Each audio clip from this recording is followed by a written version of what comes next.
Welcome to the Good Question with Jessica Tanderup podcast. I'm Jessica, and I have a passion for asking hard questions and going deep in conversation. Usually, these discussions happen over dinner or coffee with a close friend. But on this podcast, I bring them to you because I want you to know if you have questions, you're not alone. On this show, I invite apostolic leaders, thinkers, and fellow believers to tackle the tough topics questioners face as we strive to live out our biblical mandate to love God, love people, and take the gospel to the whole world here in the 21st century. I hope you'll stick around because when you know Jesus is the answer, every question can be a good question. Hello, friends. Welcome back to Season 4 of Good Question. We have a great conversation in store for you today. But before we jump into that, I just want to remind you that this season we are available in multiple formats. We are on both audio and video. You can find us on all of your regular Apple and Android podcasting apps and also now on YouTube. We'd love for you to like and subscribe to the show wherever you're listening. And if you like what you hear, please leave us a rating and review. And we're always grateful to anyone who shares the show with their friends. Today, we're talking about minimalism and increasing our capacity by decreasing our stuff with pastor's wife, working mom, blogger, and fellow YouTuber Shelley Coon. Shelley's work at The Goodness Margin has blessed families all over the world, and I'm so pleased to have her on the show. So let's go. Here's my conversation with Shelley Coon. Shelley Coon, welcome to Good Question. Thank you. I'm so excited to be here. I'm really jazzed about this conversation today. You're somebody that I've followed on your blog and your Instagram for quite a while, and I love everything you put out. And so I'm really thrilled to get to chat with you today. Go ahead and just introduce yourself for anybody who might not know who you are. Well, thank you for following along. My name is Shelley, and I live on the north side of Atlanta. I have been married now for almost 20 years. My husband and I started dating in college, so I've realized we've been together longer than I was single. So I kind of can't really remember, my life before. But we have 2 kids. I have a 16-year-old son and a 6-year-old daughter. Wow. And that space can kind of make sense when you know that we evangelized for 5 years, and then we were on deputation for 2 years, which was raising funds through the Metro Missions program through North American Missions to start our church here in Atlanta. We started our church in March of 2015. And so that's where we're at. The church is growing. It's an exciting time. Yay. Yes, that is a big age gap. I have a little bit of an age gap with my girls. They're 4.5 years apart, but nothing like 10-year gap. Yeah, people ask me if they still fight, and they do, but then they also can sometimes get along. So I think any sibling gap is, it's all perfect. Yep, that's fun. Well, we are talking this season about practical tips for Christian living. So the way I'm kind of envisioning this is things that are almost so simple that we overlook them, or we think they're not that important, but that really do have a big impact on our walk with God and our impact for the kingdom. And I really wanted to talk to you about minimalism and organization, which seems like, how is this a spiritual topic? But I know that it is. And so I'd love to talk to you about it. You do lots of videos and lots of challenges for people to help them walk step by step through ways to get more organized and to take control of their stuff. So tell me a little bit about why you're passionate about that. What about that is exciting to you, and why do you spend your time that way? Are you a naturally organized person, or is this something you've had to learn yourself? Well, my personality is definitely one that loves order. I crave things to be a certain way. I like things to be a certain way. But I think that, I know that we can overcomplicate organization. Maybe you've seen some of those videos or blog posts or things on Pinterest, and they have these systems that are so complicated. Mm-hmm. And so we had one child for a long time, and it was pretty easy to keep things. He's a very neat like his personality is similar to mine as it is. So he's very neat. And I had these sort of complicated systems to keep things organized. And then our life really started changing and expanding as the church was growing. I had a second baby. I started working a job. Like all of these things happened. And I realized that being organized is not really enough, because sometimes you can create this very organized system that's very complicated and it really takes more time. Simplifying our life is really where it's at. And so backing up several years ago, I had a toddler. The church was growing. It seemed like good things were happening, but my anxiety level was at a place that, and I had not really, I didn't even use the word anxiety. I think that I realized that was what was happening by talking to other people or listening to their story and sitting there thinking, oh my word, that's me. Like I experience these things. And of course, internalizing that and not telling anyone else and thinking, oh, I can fix this myself.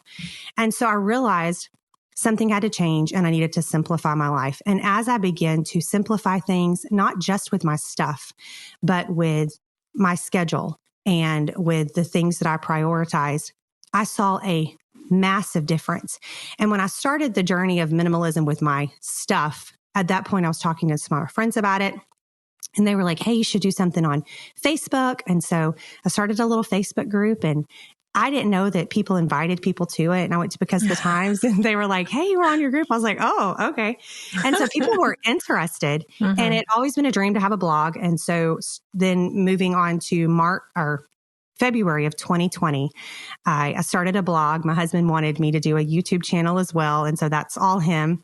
And Instagram. Little did I know that in March of 2020, we would all be home and we'd be home with our stuff. And so all of a sudden people are like, hey, let's talk about getting rid of our stuff, because we realize how much we have and we're here for 24 hours rather than just, for dinner and to go to bed. Yeah. And so I know that these routines and minimizing my life has made such an impact for me that I'm very passionate about sharing it with anyone, but especially women, that we have so much going on. And it's sort of like we wear busyness as this badge of honor. Like, I am so busy, so I'm so important because I'm about to burn out, which is not biblical at all. And I'm actually in the process of really working on finding what rest really means, because I'm it's still a process for me. So that's the thing. I'm kind of taking everybody along with this journey that I'm on myself. Well, I think those are the best ways and the most engaging for people, because it's really hard to look to somebody that you feel like they already have it all together and to think I could ever attain. You know what I'm saying? For someone whose house is so overwhelming, for example, to look at some of these very complicated systems and you just think like, there's no way. There's no way I could ever get from here to there unless I had another pandemic where I was stuck in my house. Exactly. And even then, all my family would be there. And so it would be impossible, But to follow along with someone who's saying, okay, I'm trying this out too. And I'll let you know how it goes. And to say like, this worked and, this really didn't work for me. And it's really encouraging. And it's also just encouraging to say like, if you're feeling overwhelmed and anxious, that's a real thing. And like your stuff really does contribute to that. I know that whenever we did some traveling in the last couple of years, and we stayed in several Airbnbs. And when we would stay in an Airbnb, I would just feel this like sense of relief, because the ones we had stayed in were like nicely decorated, but they leave you lots of open space because they know people are coming in and out. And so I would just sit down in there and it would take 5 minutes to pick everything up and put it away. And then like, oh, it's so calm in here. And then go back to our house where you feel like things are falling on your head, because we just had too much stuff crammed in a tiny house. It makes a huge difference in how you feel. It does. And in fact, there are so many studies that they've used science to show. And if you, that clutter really affects our mental health. And if you really think about it, I know for myself, I can be in situations where I feel like there's just so much stuff that I feel overwhelmed by that.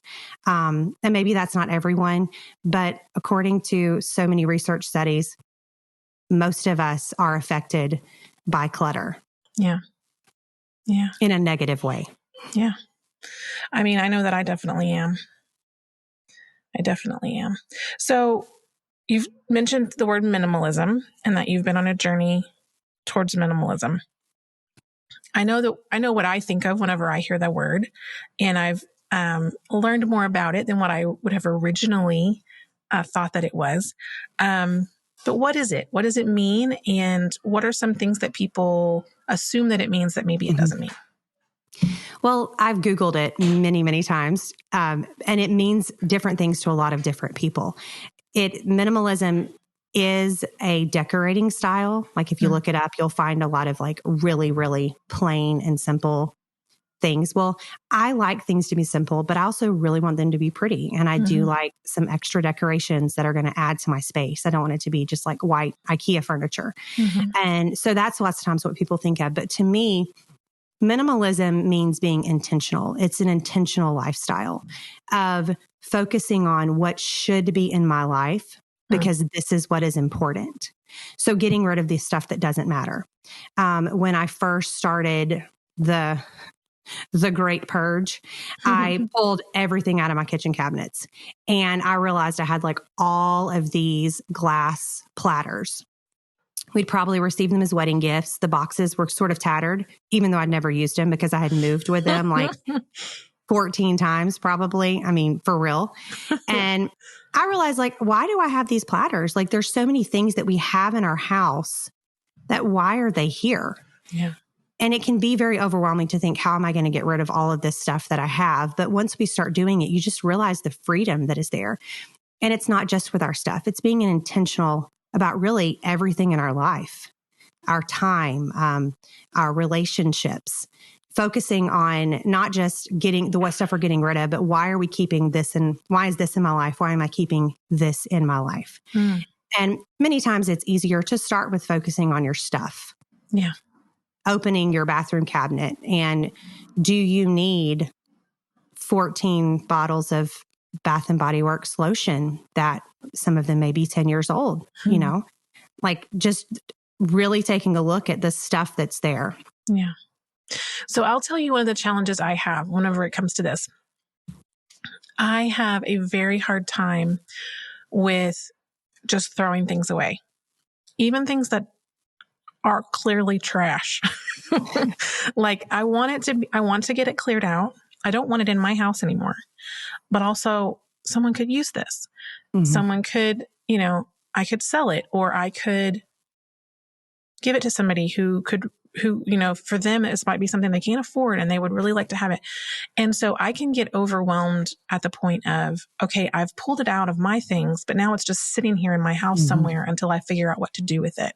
So do you have a go-to strategy for when you're getting rid of things? Like how do you get them out? Yes, get them out quickly. And it's a muscle. And the more we flex that muscle, the easier it is. But what you've described is so, so common. When I grew up, until I went to college, the majority, I think we were 5 when we moved there. We lived in a single wide trailer. It was like 900 square feet behind the church that my dad pastored. And so that's tiny. And there were 4 of us. And it was tidy like all the time. And looking back, I'm like, my mom, she was like the original minimalist. There's no way that stayed tidy without her being intentional about getting rid of stuff. And we were constantly cleaning things out and things like that. And so that was my childhood. But the more that I talk to people who share their stories with me about the things that they struggle getting rid of, I had a friend that struggled with getting rid of her child's clothing, even though she wasn't going to have any more kids. Well, she had really struggled with infertility. And so getting rid of these clothes of this miracle from God was a big deal. My grandmother was raised during the Great Depression. And when we moved them out of their house, thank God their house never caught on fire because in their attic was every wrapping paper from Christmas folded up Like it was there from years and years and years and years. There was so much stuff. And so many times it's like taking a deeper look of why am I hanging on to this? Mm-hmm. Maybe there was a point in your life where you couldn't afford to buy that particular item. And so now the thought of throwing it away seems so wasteful. Mm-hmm. So we have to stop and realize, first of all, I've already made this purchase. And if it was a mistake, I made the mistake. And I think of it this way. What advice would you give your child? If your child had made a mistake, would you say, I'm going to keep punishing you for this mistake over and over again. You must keep these things.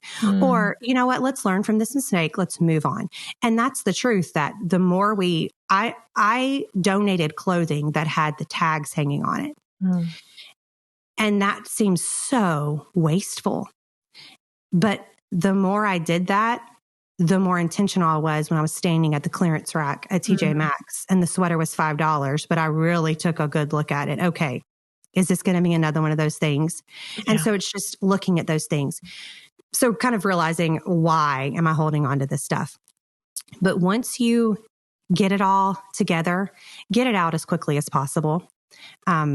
Go immediately to your closest donation place. We have a place that will come by once a month and pick things up from my front door. So in the bottom of our upstairs closet, we have a little bag that I'll keep, and everybody throws in the stuff that they, and I kind of have to look through it because sometimes my kids will be like, I'm just going to, throw this in here, because it's become a lifestyle for us. If you want to sell things, absolutely sell some things. But I caution you, if you're getting rid of a lot of things and you're trying to sell stuff on Facebook Marketplace for like $5 and $10, you're probably going to be there a while and frustrate yourself. And so, especially when I got rid of the first big purge and all the things, I took some photos and sent them to some people. I knew a lady who had started a catering business.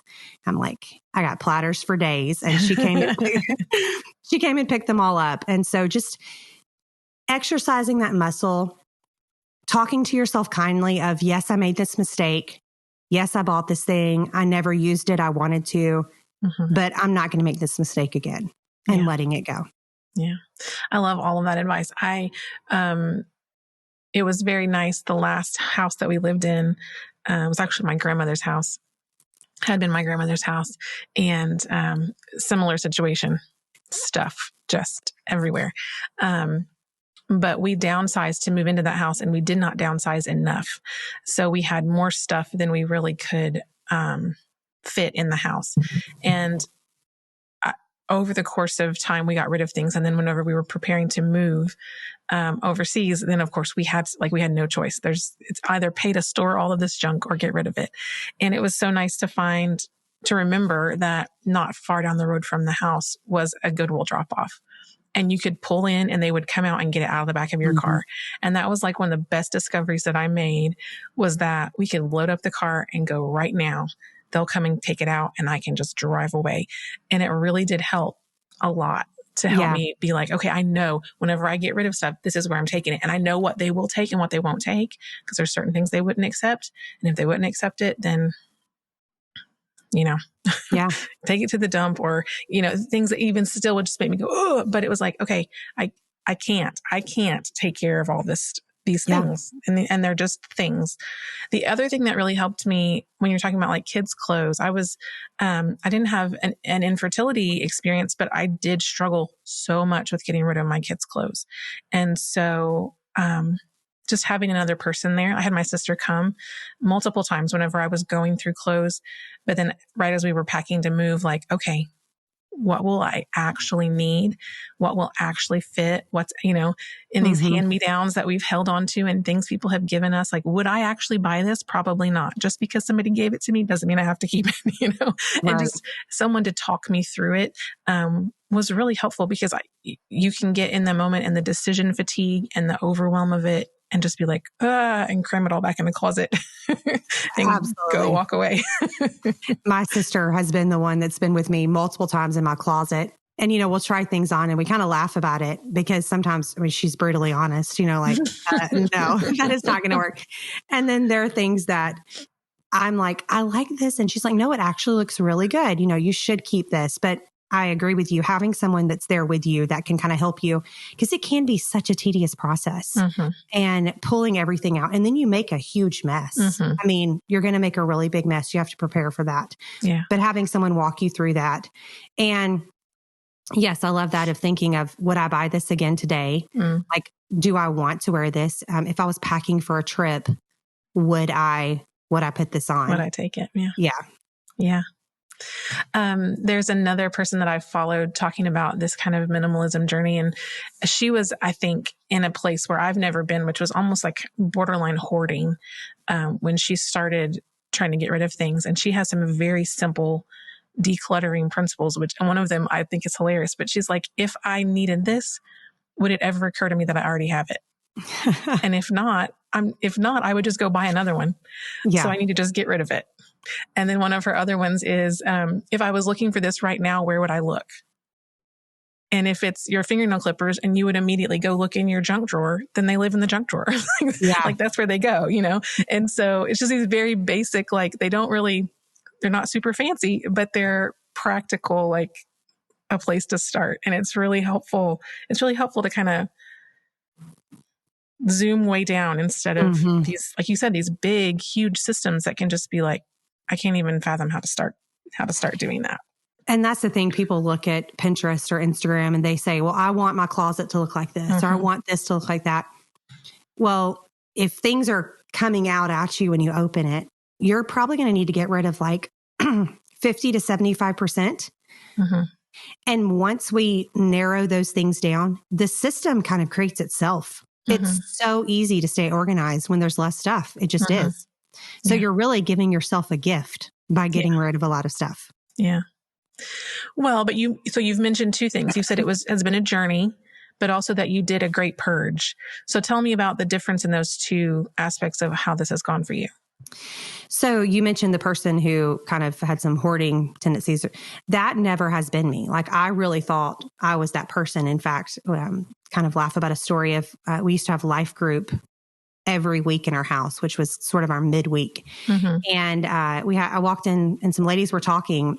And when I walked up, I realized they were talking about me. And they were like, well, we were just wondering, like, are you a minimalist? And Elsie was a baby. So this was probably like 6 years ago. And I was like, no, like, what even is that? That just didn't like, no, they're like, well, your counters are so clear. And so there were things in my life that were already, pretty organized or tidy. But when I dug down in and realized what minimalism was, it was something about it just kind of grabs me that I don't need all this extra stuff. I felt like I spent so much time picking up. Like, I want things to be really clean. And so I was spending a lot of time keeping them that way, or opening a closet and reorganizing the closet and then reorganizing the closet. And I mean, I spent a lot of time doing that. I today do not have the time to do that. Yeah. My life is very different, which is so interesting because I was so overwhelmed back then. And not that to diminish my overwhelm, but what was on my plate is really so small compared to what's on my plate now. Yeah. And so it's just kind of this realization of, all right, I want to get rid of some stuff. Like, I think this is going to really make a difference. And this was kind of a year into starting to be more intentional about my schedule and all of that. And when I started pulling things out and only putting a few things back in the cabinet that I was going to keep, it was just this freeing experience that I wanted more of. Yeah. And so it's a continuous thing. And you're talking about getting rid of your kids' clothes. I have gone through my son's baby clothes several times now, and I think I'm down to what I'm going to keep forever. But that sentimental stuff, I mean, that's a huge category for people that is so difficult. But you kind of come back to it, and it's like, I've been flexing this muscle for a while, and now I'm like, okay, do not start there. Trust me, I was a good bit into my journey before I went to that category. But it's okay if today this is a really hard thing for you to get rid of. Don't get rid of it today. But maybe in 6 months, come back to it and be like, okay, let's let this go. I'm ready to get rid of it now. Yeah. Yeah. Yeah. You don't not forcing yourself to do something before you're ready to do it. Right. But also not letting it, like, just forgetting about it forever. Like, come back, revisit, try a different day. I also love, go. I was just going to say it's different for everyone. If you look online, there are like minimalism lists. Like you should have this much stuff in your kitchen. Well, maybe I don't need that thing, but I need something else. So it's what works for you and your family. Yeah. That was going to be my next question is this the right approach for everyone? Are there people that can function at a higher capacity for stuff in their house? Probably. I'm sure there has to be. Everyone has their level of what they feel is clean, right? Or what they feel is tidy. I guess clean is not the appropriate word for that. But some people sent me some articles. I guess there's a thing out there now called a maximalist, which is like how much stuff can I own? I'm like, wow, okay. I didn't even know this is a thing. And so if you truly are honest with yourself and like you are happy and you don't feel stress or anxiety and your house is full of stuff and you can truly manage it without, extra little visitors living amongst all those things, then absolutely.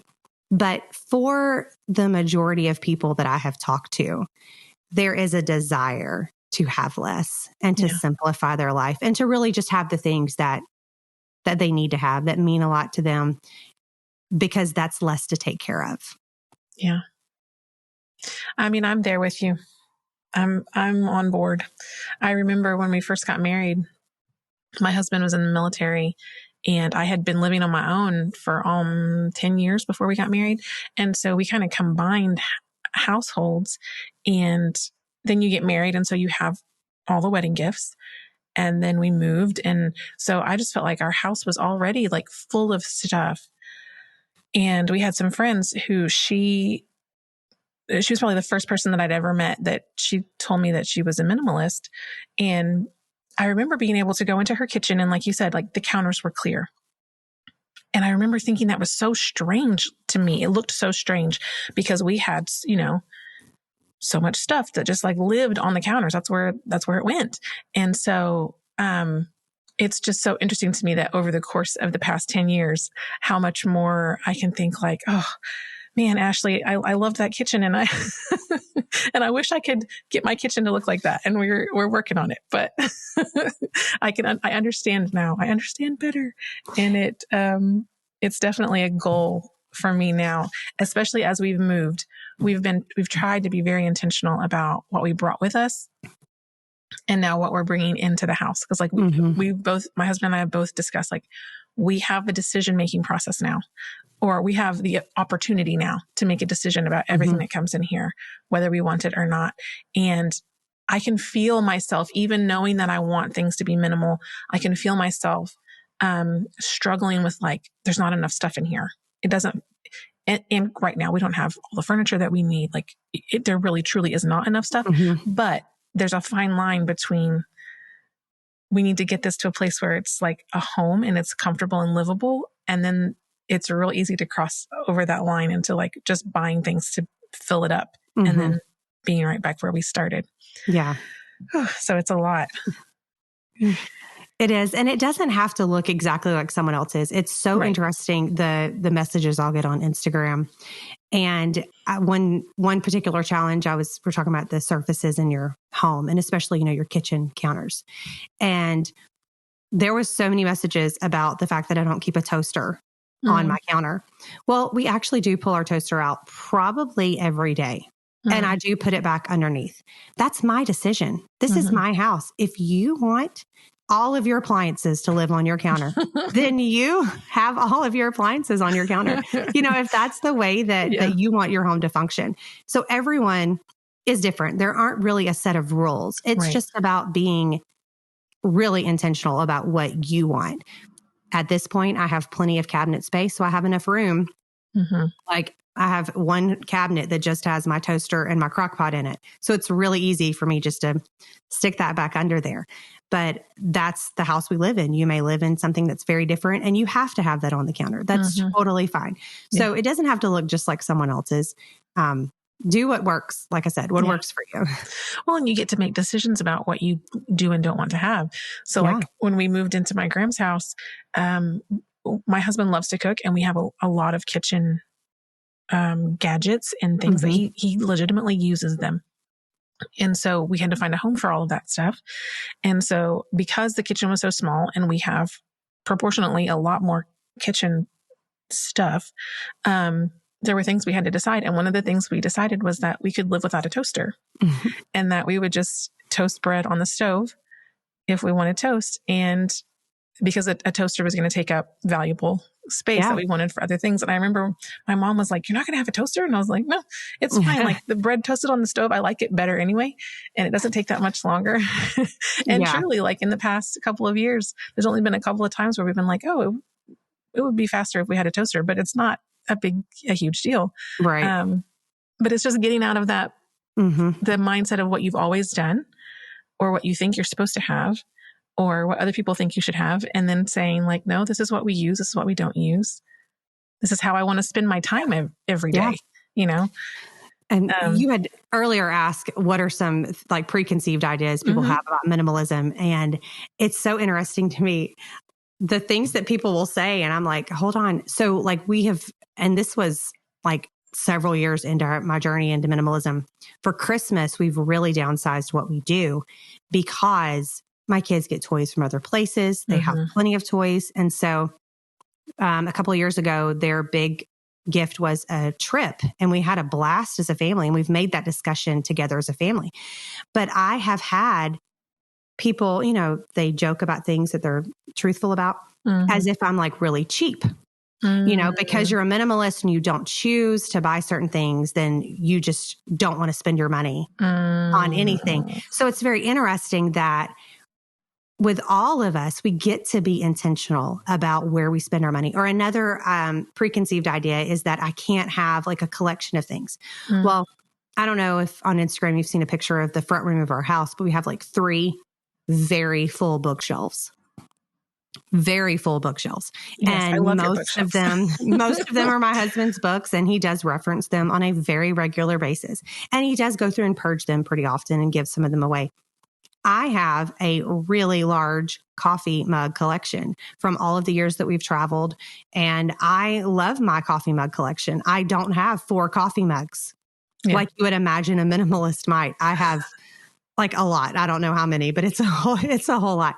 So we get to choose, like you were saying, if you want a toaster or you don't want a toaster, but it's being intentional. These are the things I want. I love having all of these coffee mugs. I may only have a few of something else, but you get to choose the things that you have. Now, talk a little bit about how this works. If you decide, okay, this is something I want to do, but I live in a house with other people and they might not be on board with me right away. So how did you navigate that with your family? And how have you heard about other people having to navigate that with families, husbands, children? This is something that people ask me about often. And I do feel like I am very blessed in the sense that my husband, I'll ask his opinion about certain things with the house. And he's like, oh, sure. Like he totally trusts my opinion and he likes the way I decorate. And so he's let me choose these things. And as I decided to get rid of half of our furniture, he was like, okay, like, I don't care. He came home one time and we were missing a Christmas tree during Christmas because I was like, this is a great time to sell this. And so I did. And he's been okay with that. Now there's a few times that he's like, no, this is my thing. Like, leave this alone. And there are places that are his thing. Leave this alone. In the garage, it's his space. I've kind of gone in there and it doesn't usually go well when we're like trying to do this together. Cause I'm like, oh, let's throw this away. He's like, no, I need this. Okay, that's fine. That's your thing. And so, first of all, I think sometimes people can want to go, oh, you have all this mess. Let's go through your stuff. When have I gone through my stuff first? So that's what I've kind of seen some. But even if you've already gone through your stuff and your spouse doesn't want to get rid of their stuff, it's their stuff. Yeah. So I feel like our harmonious marriage is definitely the most important thing in that situation. And then as far as like your kids' things, every kid is different. My son is not attached to things. And then occasionally he'll be attached to something random that I'm surprised he still wants to keep. And so I help my kids be a part of this process, but my daughter is only 6. And so as a mom, it's my responsibility to help her make good decisions. And She is the most sweet and amazing little girl. But when I tell you that she could take this little basket of toys and take it further than you could ever imagine. It's like Jesus with the loaves and fishes. I mean, you're like, wow. And so a system that we've actually recently adopted is we pulled everything out of her room we have like a little landing area at the top of the stairs. And I put all these baskets. I was like, okay, we're going to create categories. What are we going to get rid of? She got rid of probably half of her toys. Cause I mean, things just multiply. People give her stuff. Yes. It's fine. That's fine. And now she keeps 1 or 2 baskets of toys in her room at a time. And I rotate them out. I have a little storage area behind my closet, and I'll just kind of go through and rotate those out for her because she's 6 and she doesn't really have the ability to keep up her room with all of her things in it. Yeah. And unless I want to clean her room every day, which I don't, then I have to help equip her. Yeah. Now, I'm not going to go in and throw all of her prized possessions away. She's going to help me make decisions on what she wants to keep and what she doesn't, because we don't want to, traumatize our family members. Like they do live in this house as well. And there are certain things that we still have that I'm thinking, do we need this anymore? And everyone's like, yes, I want to keep this. Please, let's keep this. And that's fine. So be respectful of your family as you would want them to be respectful of you. But I think that always we need to first work on ourselves. Yeah. And what are my things that I need to go through and get rid of? I think that's a really good point. It is easy to start thinking, well, everything is a mess in here because of you and your stuff. It's like, well, maybe not. Maybe not. Are there any other like recurring issues or questions that people send your way whenever they're talking about these things? The question I get often is, where do I start? Like, I'm really overwhelmed. I have so much happening. Where do I start? And I understand that if you want to dig in and pull everything out of your kitchen, you may not have an entire day to do that. And if you don't have an entire day, then you probably should not pull everything out of your closet or everything out of your kitchen.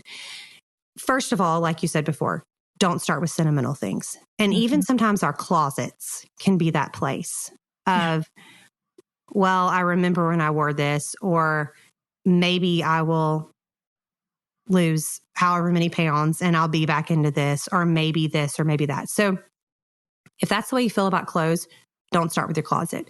A kitchen or a bathroom, they're a great place to start, to just really go through and, is this expired? Do I use this? A good rule of thumb is, have I used this in the last 6 months? Yeah. If you haven't, especially if it's in your kitchen, you should probably let it go. It's probably not useful to you anymore. Is it broken? It's amazing sometimes why is this thing here and it doesn't even work? If you can repair it, great. If not, let it go. And so starting somewhere that is not a sentimental area. But then I do get asked about sentimental things a lot. And for me, I kind of created my own little rule. I feel that I had some things of my great grandmother's. And then I had some things of my grandmother that I actually never got to meet her. My daughter is named after her. So I just feel this connection. And then she's the one that everyone says I looked like. And so how am I honoring her memory? By her things being packaged away in my attic. To me, that's really not honoring anyone except for adding to things in my attic. And so I unpackage those things, and I have her crystal right here in my kitchen, and I try to use it. I do actually use it. And yes, the first time I sat it out, my mom was like, what if one of the kids break it? And I'm like, you know what? Then we have a memory of that time at Mother's Day when my kid broke the crystal glass from Grandmother Elsie. So look at those sentimental items of, my role is, can I use it now? Is there a way I can use it? Or am I certain I'm giving this to my child? Because we did not live in a house for 12 years. We were married 12 years when we moved here. We'd lived in like little apartments, and then we were nomads for 7 years. And so my mom's like knocking on the door. She's like, here you go. Like, I've been waiting with all this stuff. I'm ready to give it to you. So I was all of a sudden met with all this childhood stuff, which I stuffed it away in the attic. And I decided to start going through it. And I really asked myself, are these things that my kids are going to be like, oh my gosh, I cannot believe that my mom has given me all of this junk that I have to go through? Or are they things that this is a special outfit that Wyatt wore for his baby dedication that, yes, one day, hopefully a grandchild will wear it. So is it something that you're definitely passing on to your children or passing on to someone else? Or is it something you can use now and honor their memory in a way that it's displayed somewhere in your house, or something you can actually use?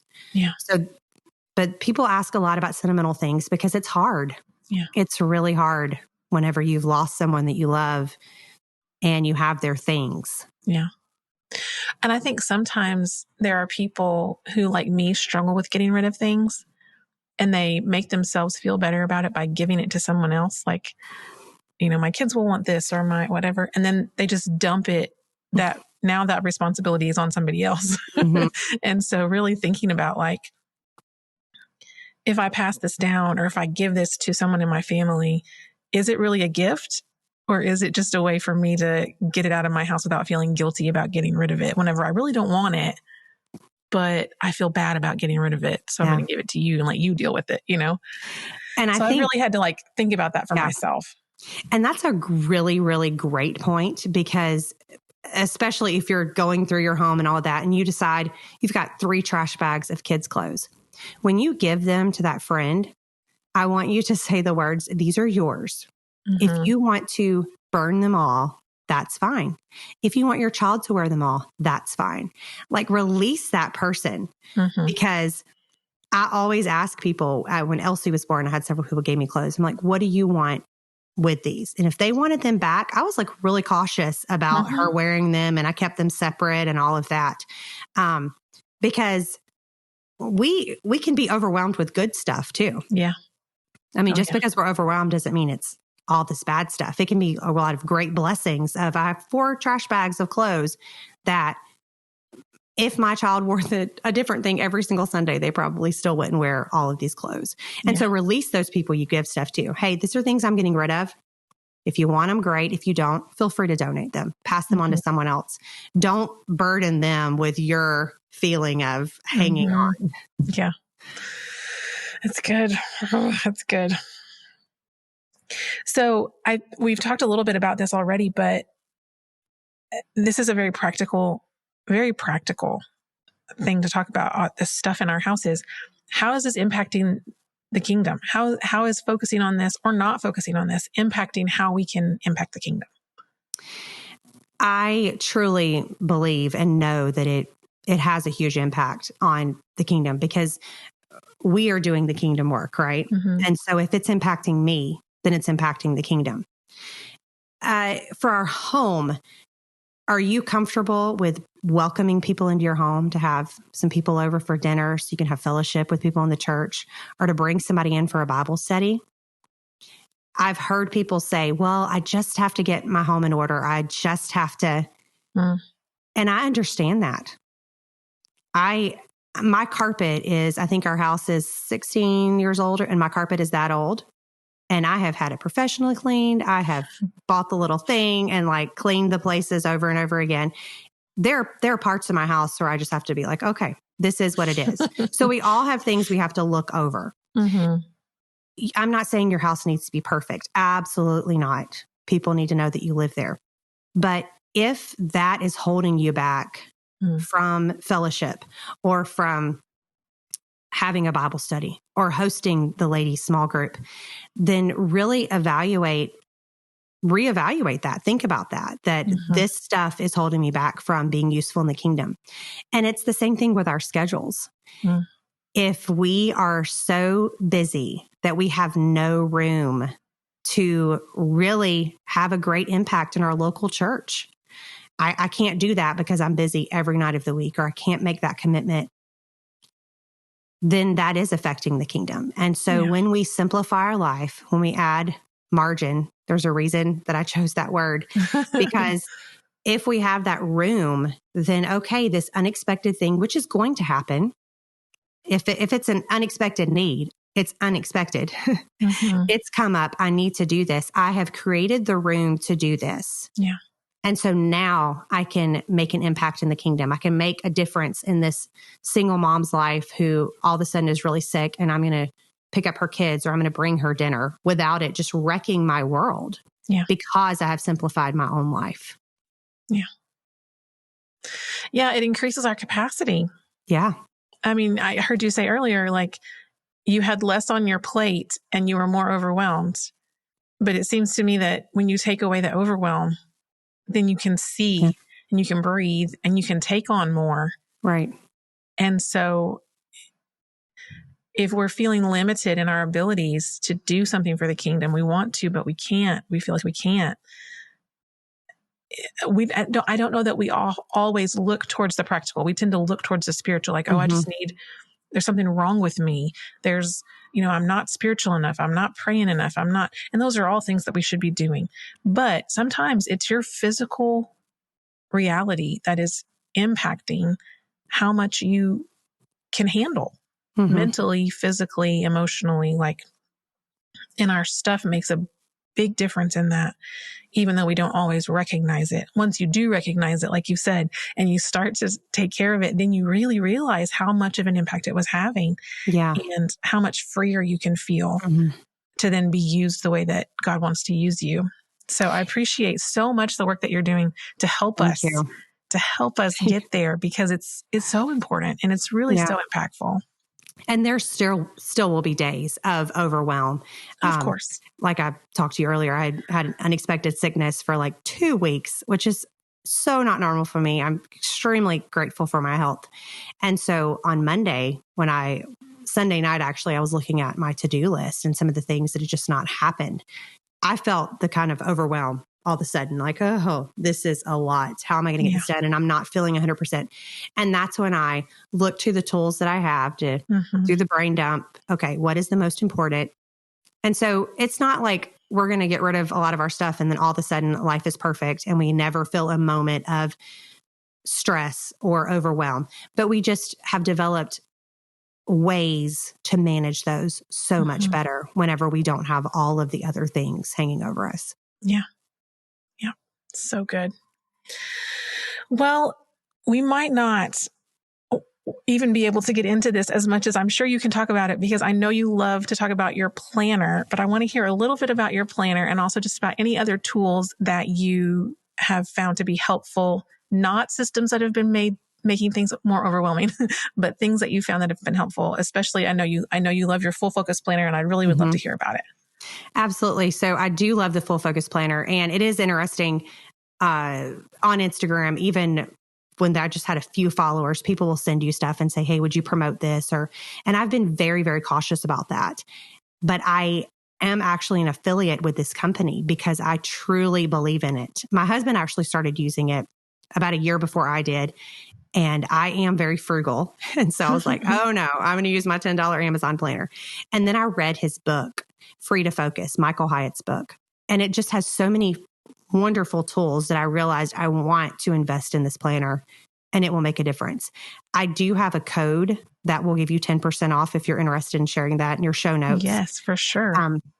But I really do truly believe in this planner. And it's not just because it's a planner, but it is if you will implement the systems that it has. So it asks you to create a daily big 3. And sometimes we can think, oh, they must be like 3 giant projects. But one of those things might just be that phone call. I don't know about you. I dread making phone calls. I don't know what the deal is. Maybe it's our generation. Like, can we text everyone forever, please? So just making that phone call or going online and booking that thing. It doesn't have to be this huge thing, but what is the most important thing that you need to get done today? Those 3 things. So it really makes you break those things down. And for me, it does have like a little defer arrow that you can use of, okay, I'm going to do this tomorrow. I hate the defer arrow. That's my personality. I'm like, oh no, I am getting this done today. So I've really worked to realize what is the reality of what I can get done today. what are the things, because there are so many things that are not on our planner. Both of my kids are in an online school, and there are days that school will go so well and then days that it does not. And so just be realistic about things you can get done. So utilizing those practical things that are in the planner, it's a really big deal to me. And it's the habit of looking at the planner. I look at my planner throughout the day. Every day it's sitting right here, actually. And so having that habit of looking at it. And so the things that I write down, they're going to get done because I've made that habit of looking at the planner. And then there are other habits that I know have made a big impact with me. You and I have talked about this before, the evening routine of preparing my night for the next day, preparing the next day, starting in that evening. One of the things with clutter is, do you want to wake up the next morning and come down the stairs or come out of your room and be welcomed with last night's dishes? I mean, we've all been there. I sure have. And it's a terrible thing. Like, it's a terrible way to wake up in the morning. And you're trying to drink your coffee and have a quiet time with the Lord while you're looking at dishes and maybe even smelling the dinner from the night before. It's a terrible way to start the next day. So my favorite routine is probably my evening routine of preparing clothes, food, looking at the weather, looking at what I have the next day at my planner. And we do our nightly pickup, and it's a family thing. And my husband knows it's really important to me. And so he'll be like, all right, kids, let's do this. And we're going to pick everything up and tidy that up. So creating those routines in your life that they don't take a lot of time. I have a weekend routine, things I do to set my week up. It doesn't take a lot of time, but it makes a huge impact.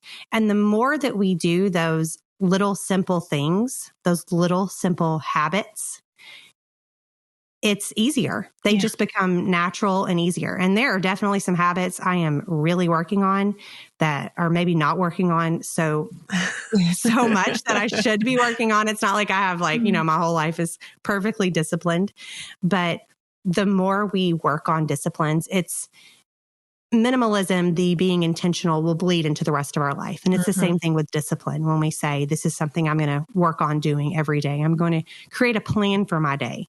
What are the most important things? As we create those disciplines, they are going to bleed over into the rest of our life. Yeah. It's just going to happen. Yeah. I love it. I love that. It's so funny to me, or not funny, but just telling to me when I look back through the planner that I use. It's a daily or a weekly planner. So it has a column for every day. And I can see weeks where I was like writing things down and checking things off. And then I can see weeks where it's like almost blank. And I know that during those weeks, it wasn't that nothing was happening. It was not that my life was just at a standstill and I was just on vacation.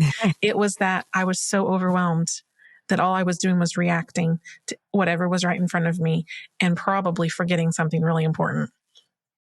And so it's made a big difference for me to know, like, yes, to sit down, make lists, think about what I need to get done. And like you said, check back with it every day. I'm very interested in the full focus planner. I'm going to have to check out that book and then see about, for myself and my husband both. We were talking today about how many different things we have going on and how hard it is to know, like, what are we doing moment to moment? And so I think it really could be helpful for us. So we're going to check it out. We're going to check out your code. Well, and a Google Calendar, which, I mean, you can use whatever, but we use Google Calendar, sharing that between myself and my husband. That is a huge tool for this podcast today. I put it in my calendar and then I added him to it to remind him. Yes. The 6-year-old is all yours during this time. We started doing that a year or two ago. And I had always been really resistant to using an online calendar because I had experience in the past with forgetting things. If I didn't write it down, it would not stick in my brain. But we got to the point where things were it was just too much. And I had freelance work. And so I was working at different random times. And so we started sharing a calendar, and it really has helped to even times where I don't always appreciate it, but where he will say, hey, you remember you have such and such. And sometimes I'm like, yes, I know. And other times I'm like, oh, I forgot. Like, I'm glad you could see it because I completely forgot about it. So, it's good. It's a good thing to do. Well, we are out of time, sadly, but I would love to hear a good question that you're asking yourself lately. So I've been really thinking for the last several years about priorities. And I've been asking myself lately, does this line up with my values and with my priorities? Because many times we will think this thing doesn't seem as important in the moment. It seems like this other thing that's involving work or maybe even something I have with the church that's super important. But when I stop and really sit down and write out my priorities, which I do on a fairly regular basis, it causes me to realize taking this time with my 16-year-old, like that actually is the most important thing right now. Or carving out date night, which we are horrible at. We've got to get better about that. You know how it is when you have small kids.